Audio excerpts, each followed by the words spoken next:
Hello everyone, let's learn all you need to know about sharding today. Sharding is one of the most fundamental topic that you should know before you go for your systems design interview. So मैंने decide किया है कि sharding को दो lectures में divide किया जाए. First lecture में हम सीखेंगे replication versus sharding, why do we need sharding and what is a shard key. And shard key समझने के लिए बहुत इंटरेस्टिंग बैंकिंग एग्जांपल लेंगे एंड देखेंगे कि वो बैंकिंग सिस्टम में कैसे कैसे different shard keys different queries को सपोर्ट करते हैं. ये हम देखेंगे अभी आगे, राइट. सो ये तीन बहुत इंपॉर्टेंट है. एंड नेक्स्ट वीडियो में हम बाकी के ये 3 points, fourth, fifth and sixth, ये देखेंगे, राइट. अब मैं चाहता तो इन सब को एक वीडियो में ख़त्म कर सकता था, बट वो फिर उतना डिटेल्ड नहीं होगा एंड इंटरव्यू में जाके आप कहीं ना कहीं स्टटर कर जाओगे, राइट. सो फुल डिटेल में बनाने के लिए एटलीस्ट 50 मिनट्स चाहिए, इसलिए मैंने इस वीडियो में सिर्फ 3 पॉइंट्स कवर किए हैं एंड नेक्स्ट वीडियो में बाकी के 3 पॉइंट्स कवर करेंगे, राइट. एंड डोंट वरी, दोनों वीडियो के रिलीज टाइम में ओनली 2 या 3 डेज का गैप रहेगा, right. So without wasting any time let's start learning about sharding. Imagine करो कि आपके पास एक बैंकिंग वेबसाइट है, आप एक बैंक हो एंड एक क्लाइंट है जो हिट करता है बैलेंस इंक्वायरी के लिए. बैलेंस इंक्वायरी के लिए इसने हिट किया, वो रिक्वेस्ट लोड बैलेंसर पे आई, लोड बैलेंसर ने उसको आपके बैंकिंग सर्वर्स पे रीडायरेक्ट कर दिया. बैंकिंग सर्वर्स ने फर्दर डेटाबेस को हिट किया, डेटाबेस से इस यूज़र का बैलेंस निकाला, ऐप सर्वर को रिटर्न किया एंड ऐप सर्वर ने उसे यूज़र को दिखा दिया. Very simple, right. प्लस कोई भी ट्रांजेक्शन यूज़र परफॉर्म कर रहा है वो लोड बैलेंसर के थ्रू किसी भी ऐप सर्वर पे जा रहा है, वो ऐप सर्वर डेटाबेस पे जा रहा है एंड जो भी ट्रांजेक्शन उसने परफॉर्म की उसकी डिटेल्स इस डीबी में स्टोर हो जा रही है, राइट. अब ये डीबी क्या है? ये डेटाबेस एक फिजिकल हार्ड ड्राइव ही है जहाँ पर सारा डेटा स्टोर हो रहा है. वो कहीं ना कहीं पूरे वर्ल्ड में रखा हुआ होगा. अब सपोज करो कि कुछ डिजास्टर आ जाता है. अगर कोई डिजास्टर आ गया एंड फॉर सम रीज़न वो हार्ड ड्राइव टूट गया, बर्बाद हो गया, और फॉर सम रीज़न वो हार्ड ड्राइव करप्ट हो गया, तो क्या होगा? इस बैंकिंग सिस्टम के पास जितने भी यूजर्स का डेटा है, सारा यूजर्स इस डेटाबेस में था, राइट. एंड ये डीबी करप्ट हो गया तो सारे यूजर्स का डेटा लॉस हो जाएगा. कितना बड़ा लूप होल है ये, राइट. सो इसको सही करने के लिए हम क्या करते हैं कि इस डेटाबेस का कॉपी बनाते हैं. ओके. सो हमने क्या किया कि इस डेटाबेस पे जितने भी यूजर्स हैं, suppose n numbers of users हैं, फॉर एग्जांपल इधर 3 दिया हुआ है, वो सारे यूजर्स को हम एक दूसरा डीबी बनाएंगे एंड उस दूसरे डीबी में डाल देंगे, ठीक है. फिर सपोज यूजर 1 आता है, यूजर 1 ने बैलेंस इंक्वायरी की हिट की, तो वो हम इस प्राइमरी डेटाबेस से रिटर्न करेंगे, राइट. अब सपोज क्या हुआ कि एक यूज़र 4 आया, एक न्यू यूज़र जो कि रजिस्ट्रेशन के लिए आया. तो लोड बैलेंसर पे गया, लोड बैलेंसर ने किसी ऐप सर्वर पे रिक्वेस्ट ट्रांसफ़र की, इसने प्राइमरी डेटाबेस पे हिट किया. प्राइमरी डेटाबेस में हम लोग यूज़र 4 का डेटा जाके स्टोर कर देंगे, राइट. उसके बाद क्या होता है कि ये जो रेप्लिका है, जो कॉपी हमने बनाया था, उसमें तो ये यूज़र 4 का डेटा नहीं है. So it is very important to run a sync job. एक सिंक जॉब होगी जो कि जो भी न्यू अपडेट्स, जो भी न्यू राइट्स इस प्राइमरी डीबी में हो रहे होंगे, उन न्यू राइट्स को सिंक करेगी इस रेप्लिका डीबी से, राइट. सो यूज़र 4 इधर भी आ जाएगा, right. And this process of having the exact copy of data at 2 different places is known as replication. So कोई भी डिजास्टर हो गया, अगर ये primary DB for any reason अगर वो करप्ट हो गया, तो हम इस जो रेप्लिकेटेड डीबी है, जो बैकअप डीबी है, उसका हम यूज करते हैं, राइट. सो रेप्लिकेशन का फॉर्मल डेफिनेशन क्या हो गया? Replication copies the exact same data, ये बहुत इंपॉर्टेंट है, copies the exact same data to multiple servers for safety and high availability. ठीक है, ये हमने समझ लिया. अब देखते हैं. अब सपोज करो कि हमारा जो ऐप है ना, ये बैंकिंग वेबसाइट, ये बहुत फेमस हो गया, राइट. एंड बहुत सारे क्लाइंट्स आ गए. सो अगर बहुत सारे क्लाइंट्स आ गए, बहुत सारे क्लाइंट्स रजिस्टर करने लगे, बहुत सारे क्लाइंट्स बैलेंस इंक्वायरी ट्रांजैक्शन करने लगे, राइट. सो पहले हमारे पास मान लो कि सिर्फ 10K यूजर्स थे, राइट. उसके बाद 10K से हमारे पास हो गए 100K यूजर्स, राइट. एंड उसके बाद इंक्रीज होते होते सपोज हमारे पास हो गए 100 मिलियन यूजर्स. तो अगर 100 मिलियन यूजर्स का डेटा हम एक डेटाबेस में स्टोर करेंगे, प्लस जितनी भी राइट क्वेरीज आ रही हैं, whether it is to fetch balance, to write any transaction, सारा इस सेम डीबी पर अगर होगा तो इस डीबी पर लोड बहुत बड़ा हो जाएगा, राइट, बहुत ज़्यादा बढ़ जाएगा, एंड फाइनली ये डीबी आइदर क्रैश कर जाएगा, राइट, और बहुत अनरिस्पॉन्सिव हो जाएगा, जितने भी नेटवर्क कॉल्स होंगे सारे बहुत ही स्लो हो जाएंगे, राइट। तो इन सब रीज़न की वजह से जब हमारा ऐप फेमस हुआ तो हमने क्या सोचा कि रैदर देन स्टोरिंग सारा users data into 1 DB, let's split the users data into multiple databases. अब वो कैसा दिखेगा? वो दिखेगा ऐसा, राइट। बहुत सारे क्लाइंट्स आ गए एंड हमने डेटाबेस को स्प्लिट कर दिया इनटू मल्टीपल डेटाबेसेस, राइट। अब जो मल्टीपल डेटाबेस में स्प्लिट किया, इधर क्या हुआ कि जो पहला डेटाबेस है वो सपोज 3 यूजर्स को रखता है, नॉट 3, एक रेंज ऑफ यूजर्स को रखेगा उसको, राइट। जिसका यूजर आईडी मान लो ए से ई तक है उस यूजर्स को इधर रख रहा है, राइट। जिसका एफ से लेके एच तक है उन यूजर्स आईडी को हमने इधर रखा, और जिसको आई से लेके जेड तक है उन यूजर्स आईडी को इधर रखा हमने, ठीक है। अब इसमें क्या हो गया कि जो भी ये 3 DB है, हर डेटाबेस अलग अलग यूजर्स का डेटा अपने पास रख रहा है। ये हमने क्यों किया? क्योंकि एक डीबी पे बहुत ज़्यादा लोड आ रहा था। सो अब क्या होगा कि सपोज यूज़र 1 अगर कुछ हिट करता है तो उसका सारा रिक्वेस्ट ये ऐप सर्वर इधर भेजेगा एंड इधर से रिस्पॉन्स रिटर्न होगा। वहीं अगर यूज़र 4 कुछ भी क्वेरी भेजता है तो वो चीज़ हमारी इस डीबी से रिटर्न होगी, एंड यूज़र 7, 8, 9 के लिए सारी चीज़ें इस डीबी से रिटर्न होगी, राइट। सो अभी जो हमारे 100 मिलियन यूज़र्स थे वो सपोज कर लो कि इक्वली डिवाइड हो गए, राइट। सारे डेटाबेसेस में इक्वली उनका डेटा डिवाइड हो गया। सो हर डीबी पर इक्वल नंबर ऑफ राइट्स आने लगे और एक डीबी पर बहुत ज़्यादा लोड नहीं पड़ा एंड वो क्रैश नहीं होगा, राइट। एंड इस चीज़ को बोलते हैं हम शार्डिंग। सो शार्डिंग का डेफिनेशन क्या हो जाएगा? Sharding splits a large database into smaller unique parts, shards. So ये जो हमने unique parts बनाए database के, इसको हम बोलते हैं shards, right? Across different servers to handle heavy data growth and scale rights, right?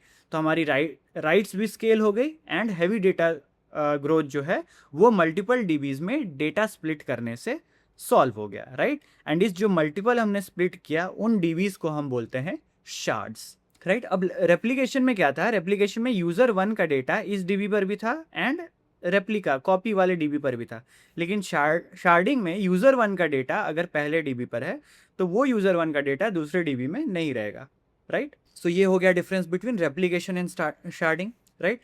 अब एक एग्जांपल लेते हैं यही बैंकिंग वेबसाइट का, एंड उससे देखते हैं कि why do we need sharding. उसके और भी रीजंस हम देखते हैं, चलो।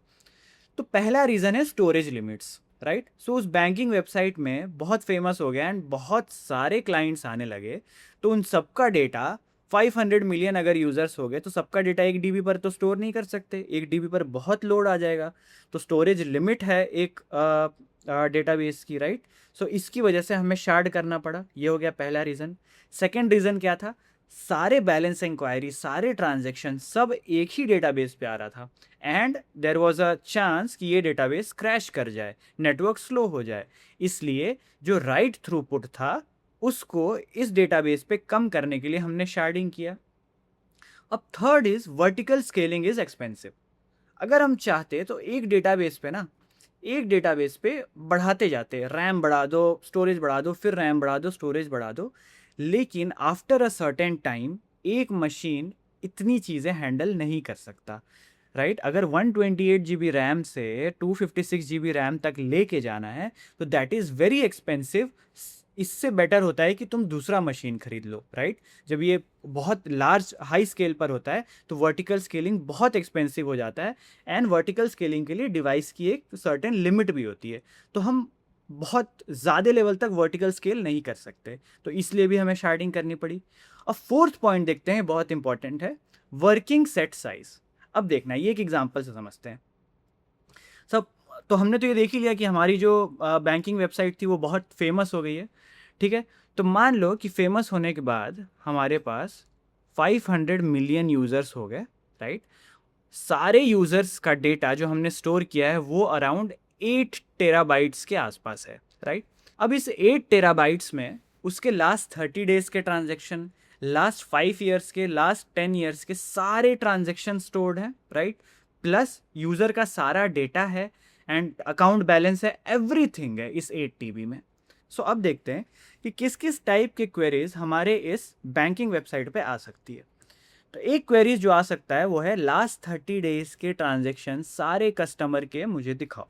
मतलब एक कस्टमर ओपन करेगा, वो अपना ट्रांजेक्शन देखेगा लास्ट 30 डेज का, सेकंड ने ओपन किया, अपना ट्रांजेक्शन देखा, तो सारे कस्टमर का last 30 days of transaction store करने के लिए मान लो कि 200 GB ऑफ स्पेस लगता है, राइट।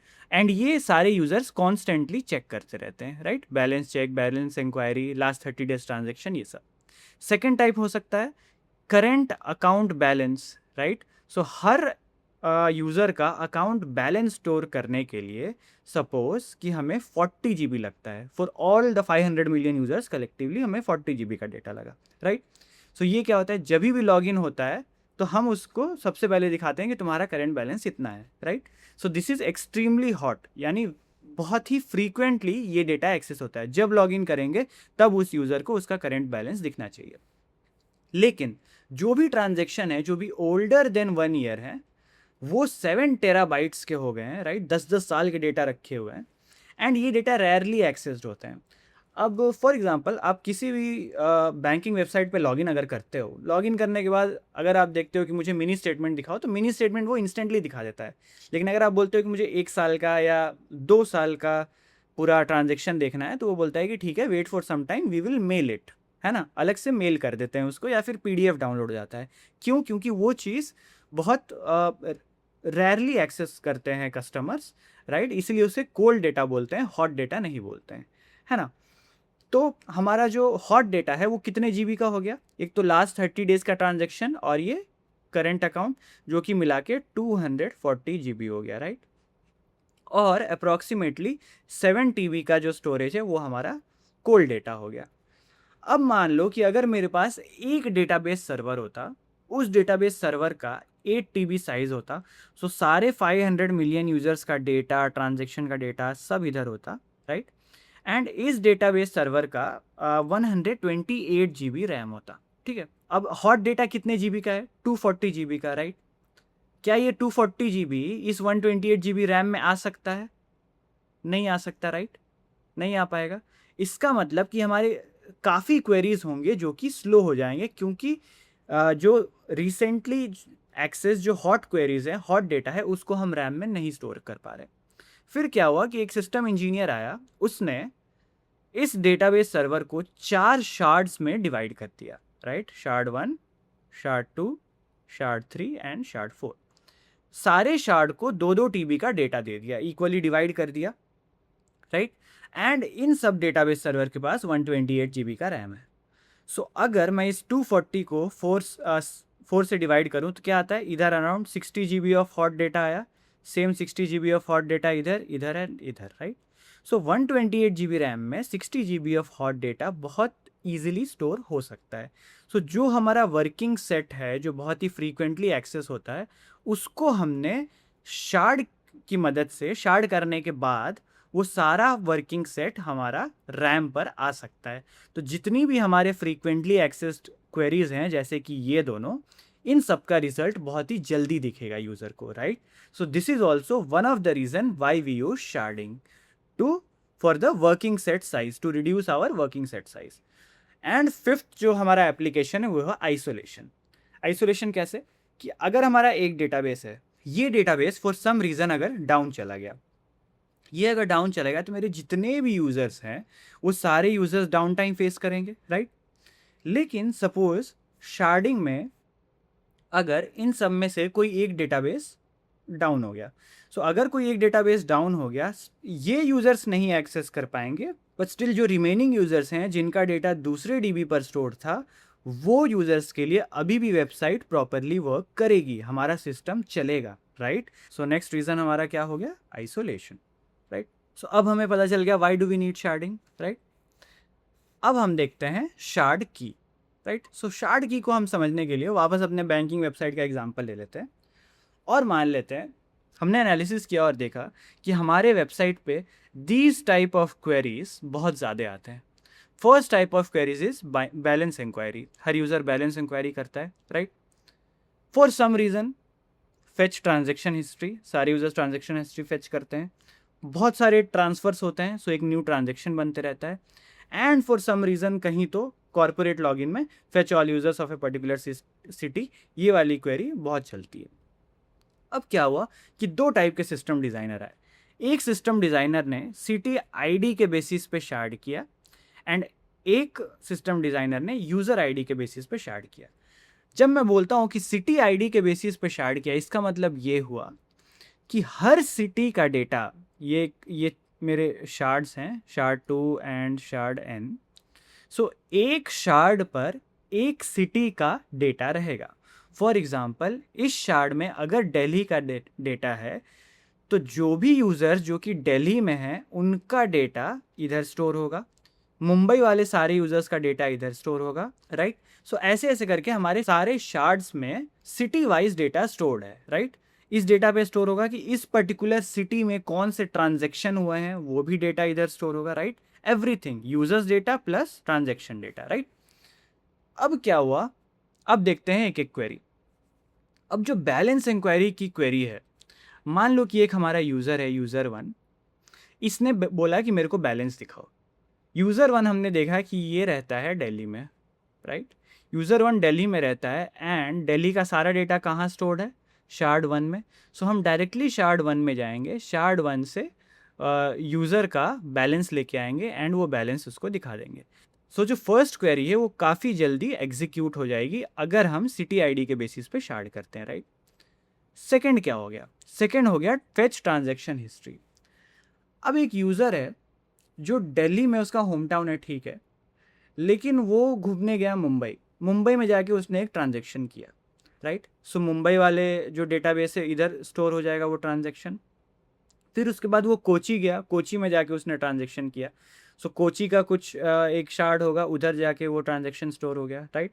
फिर वो वापस दिल्ली आया, दिल्ली में उसने ट्रांजैक्शन किया तो दिल्ली में ट्रांजैक्शन स्टोर हो गया, राइट.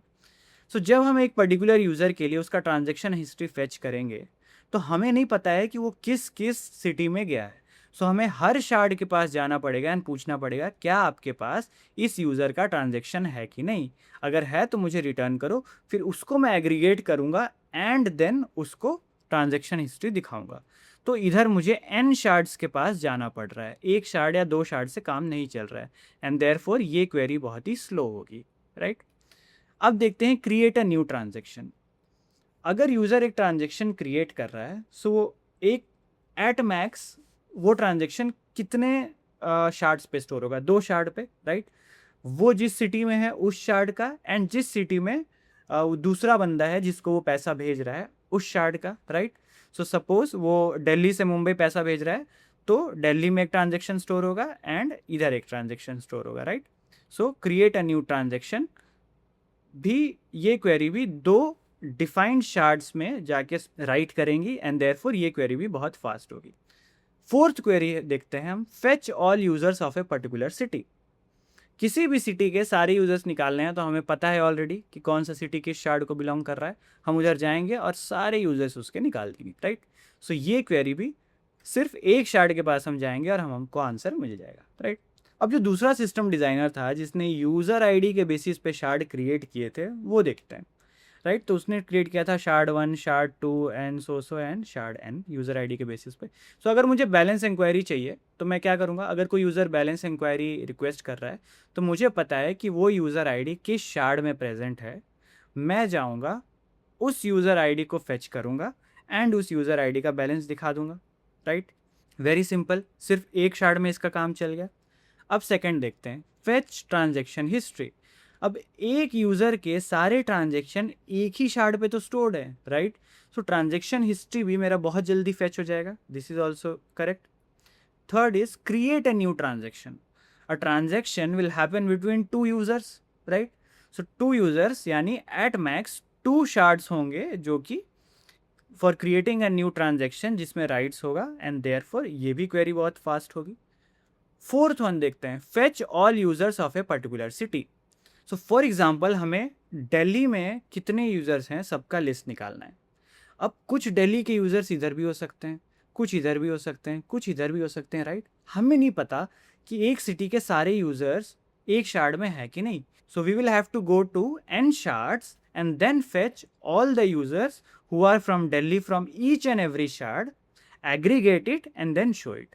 So इस केस में हम n shards के पास जाएंगे एंड हमारी जो क्वेरी होगी वो स्लो होगी, राइट। सो हम ये जो बोल रहे हैं कि we are splitting based on city ID, splitting based on user ID, ये जो कीज हैं this is known as shard key, right. And one more thing, in system design, no shard key is the correct shard key. So a correct shard key is based on the types of queries that your system receives. So कोई भी shard key अगर हम decide करते हैं, ये हम आगे पढ़ेंगे भी, but in short decide करने के लिए पहले हमें काइंड ऑफ क्वेरीज जो हमारा सिस्टम रिसीव कर रहा है उसके बेसिस पे अपने डेटा को स्प्लिट करना पड़ेगा, राइट। सो सिटी आईडी जैसे फॉर एग्जांपल शार्ड की था, ये 3 तो फास्ट कर रहा था बट ये सेकंड वाला स्लो कर दे रहा था। यूजर आईडी 1 2 3 फास्ट कर रहा था एंड 4th स्लो कर दे रहा था, राइट। ऐसे ही आप कोई और शार्ड की भी सेलेक्ट कर सकते हो एंड इवेल्युएट कर सकते हो, क्या पता कोई ऐसा शार्ड की आए जिसमें कि चारों क्वेरी फास्ट चले, राइट। सो शार्ड की का फॉर्मल डेफिनेशन देख लेते हैं।